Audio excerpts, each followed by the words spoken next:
Howdy, y'all. Okay, so it's kind of a dark and dreary day outside today, which is fine. It's spring. I'd rather it be like this than be 15 below and freezing, snowy. So as many of you know, in regards to snow, I work for the Indiana Department of Transportation, and part of the deal with me working there is that they have it to where I'm like a backup snowplow driver. I'm like only in the very emergency snowstorms, okay? Like I think I got called out like 5 times this last winter to snowplow. And I make the most of it. You know, I listen to audiobooks the entire time. They're usually 12-hour shifts, usually right through the middle of the night from midnight to noon. So it's a pretty intense time of work. Not so much physically, you know, I'm just sitting there driving, but mentally it's pretty difficult. I had never done a third shift like that before, and especially not a 12-hour third shift. So the first time I did it was particularly rough.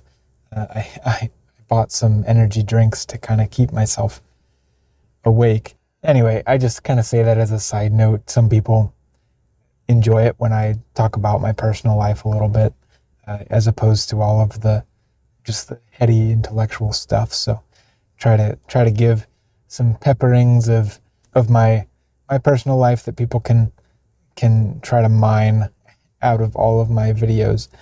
Anyway, today I think I want to discuss the topic of kind of the modern world again, and just like wrestling with what it is that we Catholics have to contend with in the modern world. Like I did an episode a while back, a couple weeks ago now, on how kind of like the bishops, I think, are really acting like Judas. Not all the bishops, but many of them are acting like Judas, and I entitled the video, "The Bishops Are Acting Like Judas." But in that video, I had a section where I discussed evangelization, and I want to kind of make a video on that in particular this time. Just like, because I think there's a lot of confusion on exactly what evangelization is supposed to be among Christians and among non-Christians. Like, I find a lot of times both Christians and non-Christians think that evangelization is somehow me trying to convince you, like actively trying to convince you, or basically coerce you by argument that you should become a Christian. And if you do not end up agreeing with my argument, then somehow like you're the bad person in that scenario. Well, it could either be you're the bad person for not agreeing with my argument, or I'm the bad person for not presenting the argument in a convincing enough way for you to agree with me. Okay? You know what I mean? Like, if let's just take a family example. This is the same example that I gave in that video on the bishops are acting like Judas. I have a very good friend, but also a family member of mine, who is an atheist. My brother-in-law Joe, as I mentioned in that video. And if I walked up to my brother-in-law and said, "Hey, you know what, Joe? I'm gonna make you a Christian." And I just said that, you know, and then I proceeded to lay down all the arguments, and I expected him to say, by the end of that conversation, to say, "Oh, well, that makes an abundance of sense. I'm going to become a Christian right now," you know, and that he is going to somehow schedule his baptism the next day and get baptized, and voila. Because of my superior argumentation skills, I am able to convince this person, namely my brother-in-law, that he should become a Christian. And maybe not even a Christian, but maybe a Catholic. Okay, so I think a lot of us fall into this trap of thinking like that. Either that there's one of two ways which this can go. It can either be, I'm going to argue you into the faith, like I'm going to convince you by logical arguments that Christianity or Catholicism is true, or I'm going to convince you by basically like pathos, emotional arguments, like my own personal witness, my own personal witness, or even your suffering, and I'm going to attempt to seek light, give you hope in that suffering, all right? And I expect that to convert you. Okay. So the main problem with these two approaches, either the argument approach or the kind of more approach using pathos, is not the approach itself. Argumentation is good, and also trying to give somebody hope via the Christian message when they're in a trial in their life. There's absolutely nothing wrong with that. Actually, we should be doing that. But I think it's about the emphasis that we do such an action with, and it's about the end goal that we have in mind.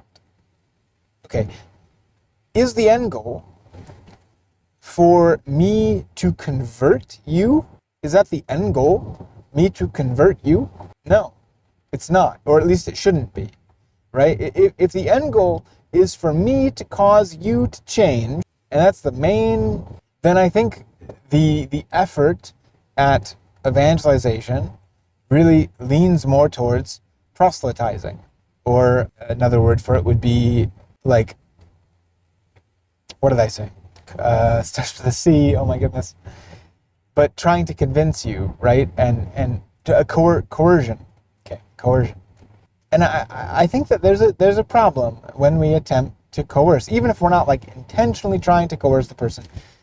But if our intention is to, our main intention is to just cause the person to change their mind over to where we are, I think that is a type of coercion. Whereas, what am I offering in response? I think the better intention and what is true evangelism, and not coercion or argumentation or just strictly pathos, is presenting the truth as we believe it to be true, giving the best arguments we can, giving not just argumentation, intellectual argumentation, but also presenting the truth using our own personal story, our own emotions, our own pathos, right? But just presenting it and allowing the person to be free to either agree or disagree. Because ultimately, that's what God does to us. That's what God does to us. He doesn't coerce us. He doesn't even try to convince us. He presents the truth to us, or, maybe more in a relational way. He presents his love to us constantly, infinite. But he does not even attempt to force his love upon us unless we are willing. And that's the thing, is like, so I'm in a conversation with somebody who is not a Christian, and who is not a Christian. Sorry, there was somebody, I think, just breaking traffic laws behind me. I'm in a conversation with somebody who's not a Christian, and I guess I want to go down this road instead. I think the modern world, in many ways, the secular world, is right in being weary about evangelism and even considering it as unacceptable, or as almost like a sinful thing. They would consider evangelization, when they hear that word, what they hear is, you are trying to convince me when I don't want you to. And I think that's the key. That's the key sentiment that Christians need to be aware of in the secular world, and not in just in the secular world, but in the religious world. People of other religions, non-Christian religions, and then Catholics, non-Catholic denominations, right, of Christianity. So it's that key factor of, are you allowing the person, are you just presenting the truth as it is? You can present it in a convincing way, right? The truth inherently is convincing, or it's presented in a convincing way. I guess I should say this. If you're speaking truth, but you're screaming it at somebody on a street corner or whatever else, that's not presenting truth in a convincing way. I think I've made that point at various times in the past. I've said truth is communicative. I've said that probably in almost every episode for the last 5 episodes. Truth is communicative. It's not fully truth unless it is actually communicative. All right? Unless it's convincing. But for something to be convincing doesn't mean that other people will be convinced by it.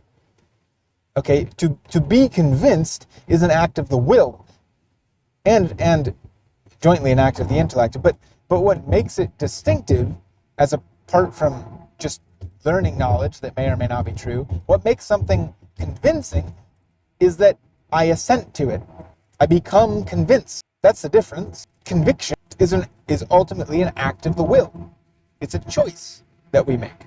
And I think that this is, at least in American culture, because we've been really surrounded by evangelical Protestantism. I think it's kind of the caricature, right? And sometimes it's helpful to talk in these caricatures because that's where most people work out of, is from a caricature of, let's just say, evangelical Protestantism, that there's a guy who's, maybe they're not standing on a street corner screaming at you, but they're actively trying to convert you to their religion or to their particular sect of religion. Okay. They're actively trying to convert you. And what does that mean generally? When people say that in culture today, in the culture, what does that mean? Actively trying to convert you. It means that they're trying to basically pressure you with argumentation, with pathos. They're trying to pressure you into believing what they believe. And I think that is a sort of ideological rape. Okay, that's going to sound really, really strong. But I think sometimes you do need to say strong things in order to get your point across.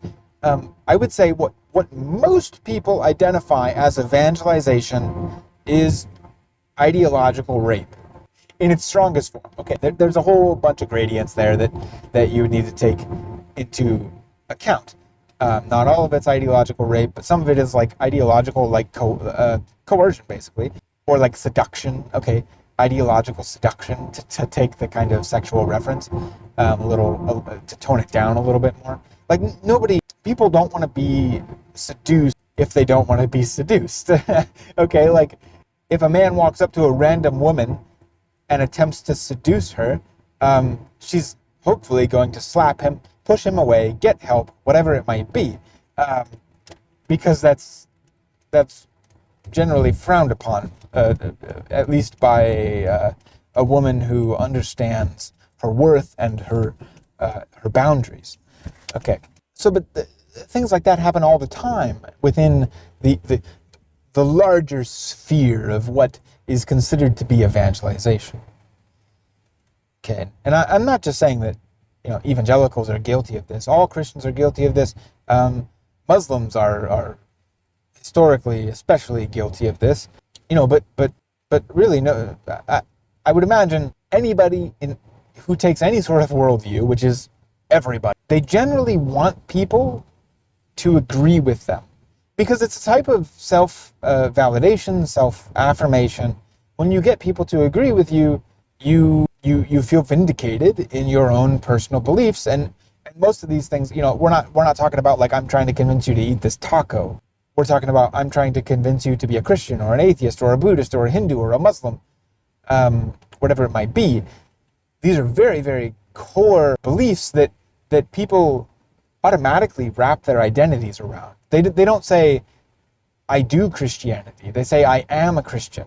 They don't say, I do atheism. They say, I am an atheist. It's a much more core part of our identity. It's much more in that sphere, that very lower sphere of what we are, not lower in the sense of like, as opposed to rational or bestial, but lower in the sense of like, it's deeper in there.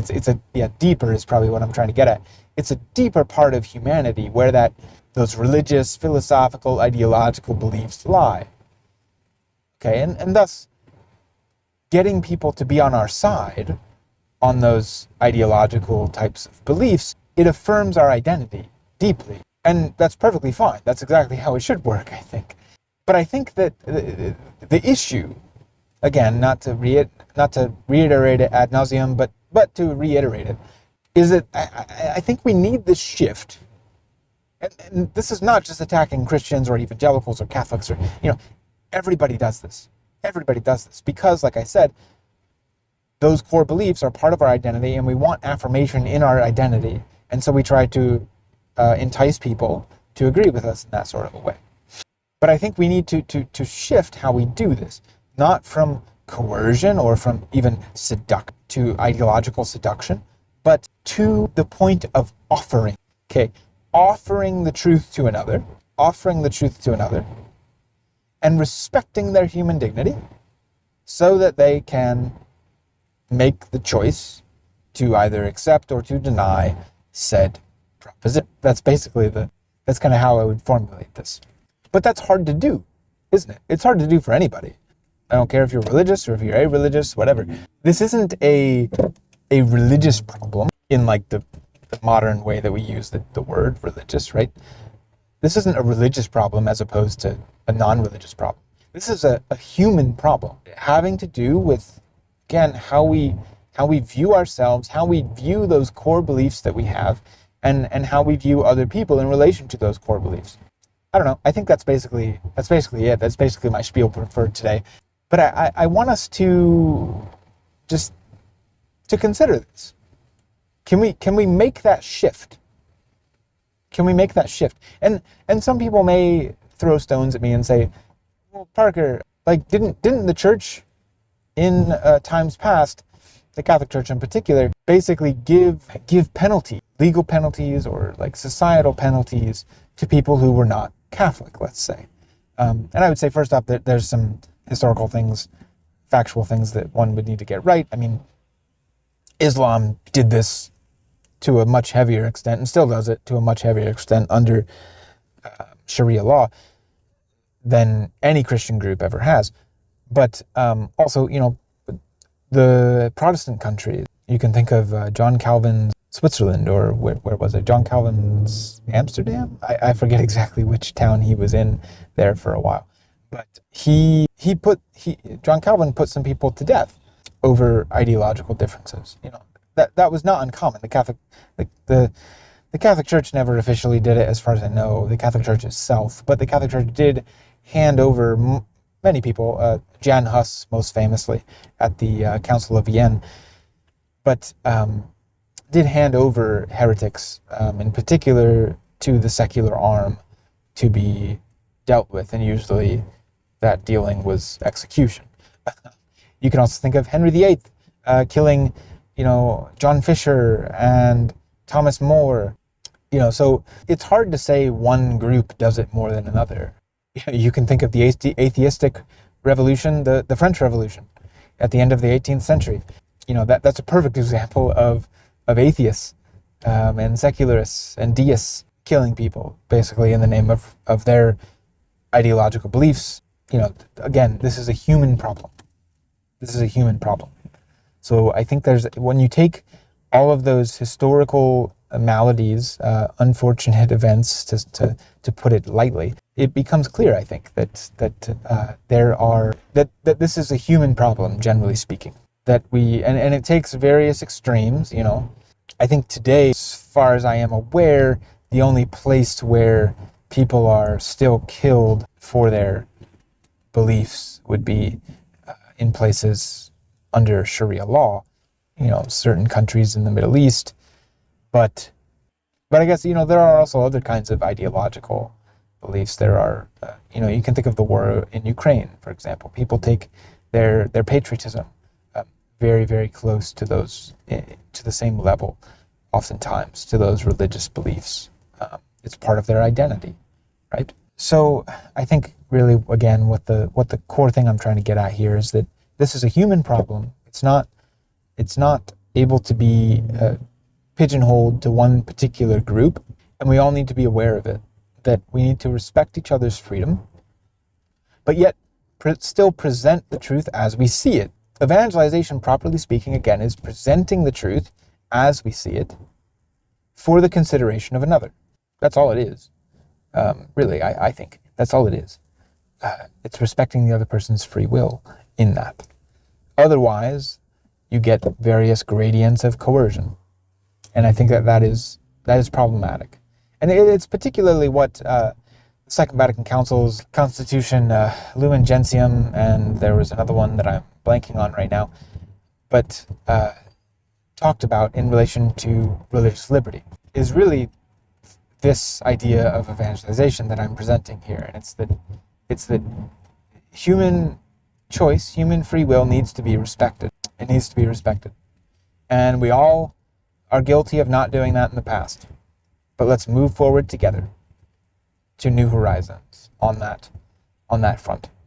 All right. I think that pretty much does it. I apologize again. I've made my last few episodes have been fairly rambling, but hopefully there's nuggets of value in these. Feel free to please contact me through any way possible. You can reach out to me on Facebook. You can reach out to me through commenting on any of these videos on YouTube. Please subscribe to me on YouTube if you can. That really helps the algorithm. You can also subscribe to me on Spotify. That also helps a lot too. You can support me monetarily through any of the options on my website, catholicisminthecar.com.